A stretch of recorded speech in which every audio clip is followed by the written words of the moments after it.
that the U.S. has borne the brunt of Israel missile defense during recent hostilities with Iran. Data obtained by the Washington Post reveals that American forces expanded far more advanced interceptors than Israel itself, raising concerns about U.S. military readiness worldwide. According to officials, the U.S. launched more than 200 THAAD interceptors, that is nearly half of its total inventory, along with over 100 standard missile interceptors from naval vessels in the eastern Mediterranean. By comparison, Israel fired fewer than 100 Arrow interceptors and about 90 David's Sling interceptors. Analysts say the numbers highlight a lopsided dynamic, some called the imbalance striking, noting that while Israel conserved its stockpiles, the U.S. was left with depleted reserves and a production line unable to keep pace with demands. If the United States and Israel resume hostilities against Iran, officials warn the imbalance in missile defense could grow. They say U.S. military could expand an even greater share of interceptors because of a recent decision by the Israeli military to take some of its missile defense batteries offline for maintenance. In a statement, the Pentagon defended the balance of military resources used between Israel and the United States. Pentagon officials insist that both nations shared the defensive burden equitably, also pointing to fighter aircraft and counter-drone systems deployed. But the assessment suggests that U.S. carried the heavier load, which has already consumed thousands of high-end munitions. Tensions have reportedly grown between the two allies as the war has proven more challenging than expected. Iran's closure of the Strait of Hormuz and choked global energy supplies and has driven inflation higher. After a tense phone call between President Trump and Prime Minister Netanyahu, divisions emerged over whether to resume hostilities or pursue diplomacy. Unlike Netanyahu, Trump signaled interest in a deal, even as Iran reportedly retained about 70% of its missile stockpiles and much of its enriched uranium in nuclear facilities bombed by the United States last year. According to Iran state media, Iran is now reviewing a new U.S. proposal to end the war, but questions remain about America's ability to sustain its global commitments. It is unclear whether munition shortage will shape Trump's decision on renewed strikes. Meanwhile, a Bloomberg report says that Iran has destroyed more than 24 U.S. MQ-9 Reaper drones since the war began, a loss worth nearly $1 billion. At least 24 Reapers, possibly as many as 30, have been lost. Some were shot down mid-flight, others destroyed on the ground. The drones, costing about $30 million each, represent 20% of America's pre-war inventory. The losses add to mounting costs for the U.S. and Israel's war efforts. The United States also lost 2 crewed aircraft over Iran, an F-15E Strike Eagle and an A-10 Thunderbolt II, along with several other planes, tankers, and cargo aircraft. All crew members were rescued, but replacing the system will cost billions. Radar systems worth hundreds of millions have also been damaged, adding to the strain of America's global commitment.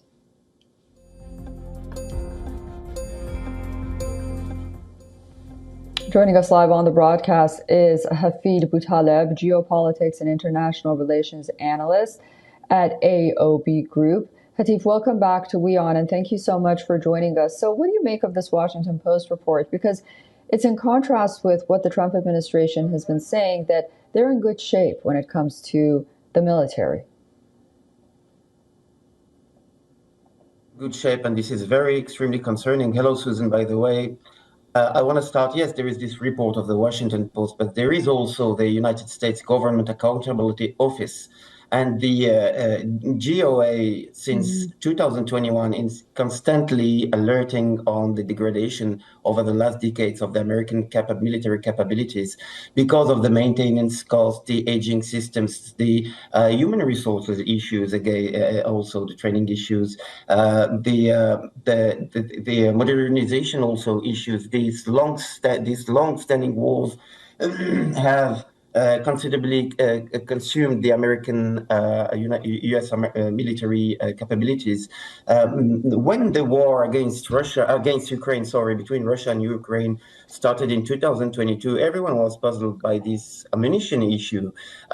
In 2021, it was hard to believe that there was an ammunition issue in the United States, but yes, there is an ammunition issue, and there are industrial capabilities that are not enough, that can't follow a major, in case of a major conflict, especially against China, for example. So we can understand why you had this interview, you displayed this interview of Marco Rubio in the NATO. Yes, now this administration is understanding that they need allies, that they are not alone, and that they can't deal with superpowers like China. If Iran did that, you can guess what China can do. And believe me, the leadership of the United States is essential. I'm not saying this as a criticism. I am saying this as a worrying signal. The leadership, the worldwide leadership of the United States is essential to keep the balance between countries, between civilizations, between religions, between powers, etc., etc. And having this leadership weakened that much, when the war ongoing in the Gulf, or now there is a ceasefire, yes, since 50 days, but the issue with it is that the deterrence, the American deterrence, was directly linked to the worldwide oil provision, I would say, providing the world with energy. Now this deterrence has been considerably attained by the Iranian mastering the narrative around this war, or this blockade. So the consequence is heavy, and the first consequence could be an impact on the dollar, because the main threat for the United States today is de-dollarization, is the dollar not being as important as used by countries for their transaction. So this psychological war led by Iran now, and for sure Chinese and Russians are behind on some level, some degrees, but they are also. This psychological war could severely hit the trust within the dollar in the next years if this kind of conflicts multiply. And this is not a good news for Washington, definitely.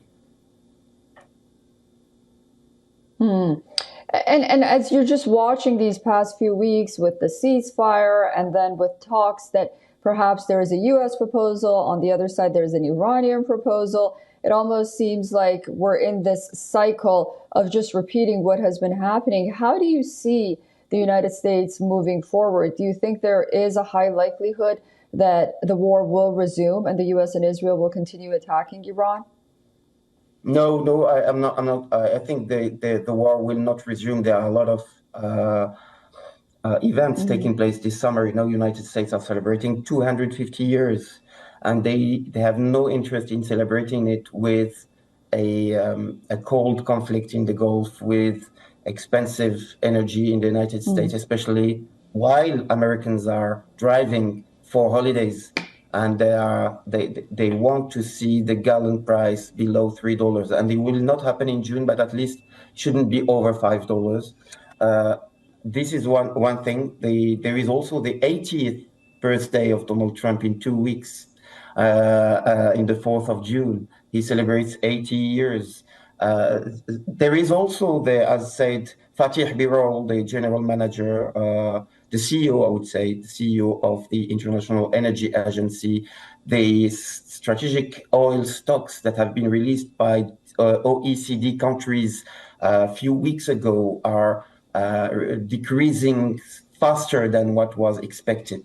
So the most developed economies could be out of oil in the next months, and this would be a huge crisis, even more than the 2008 subprime crisis. So the consequences can be very, very important, even for China and Russia. That's why, of course, today, what Chinese are doing is being cautious in this crisis not lasting too much, in having this crisis not lasting too much, because this would impact their growth, their GDP annual growth, and the Chinese are struggling to keep it high since a couple of years. And also, the Chinese don't want a outstanding victory for the United States. And of course, now this outstanding victory is definitely behind, but it's in between these two elements. The Chinese are trying to temper their pressure toward Iranians.